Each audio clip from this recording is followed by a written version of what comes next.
You may have heard that in Totara Learn you can manage your learning using audiences. But what is an audience?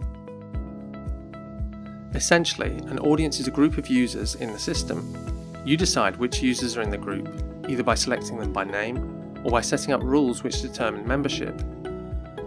For example, the rule could be that all learners in an organisation or with a specific position are members of the audience, or all users who have or haven't completed a particular course. There are lots of options. If you decide to add users individually by name, that's called a set audience. It doesn't change unless you choose to add or remove users from it. If you decide to use rules instead, this is called a dynamic audience. It changes as your users change. For example, as new users are added, change positions, complete learning, or join new organisations. Here at Totara, we think dynamic audiences are particularly powerful. Let's look at an example to find out why. Lynn is a learning and development manager in a government agency. Staff at the agency are required to complete a range of mandatory courses depending on their role.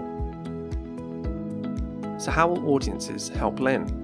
Well, she starts by creating dynamic audiences for groups of related roles such as finance, administration and customer service. She does this by setting rules that say all learners with certain positions and roles should be included. All of those users are automatically added to the right audience. Next, she assigns mandatory training to each of those audiences. Automatically, all users in each audience are enrolled in the appropriate mandatory training for their position. In just a couple of steps, Lynn has assigned all her mandatory training, and every time a new user is added to the system, they'll be automatically added to the appropriate audience for their position and enrolled in the related mandatory training.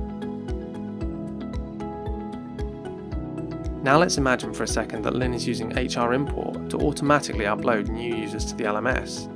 This allows the whole process to be automated. Learners are added to the system. Their profile information is used to add them to the right audiences, and their audiences determine which learning they can see and are enrolled in. And of course, when we talk about assigning learning, we're not just talking about courses. You can use audiences to enroll users in programs, assign a learning plan template, and even company goals. All that without Lynn having to lift a finger. Just imagine if you were as lucky as Lynn. Oh wait, if you're using Totara Learn, you already are.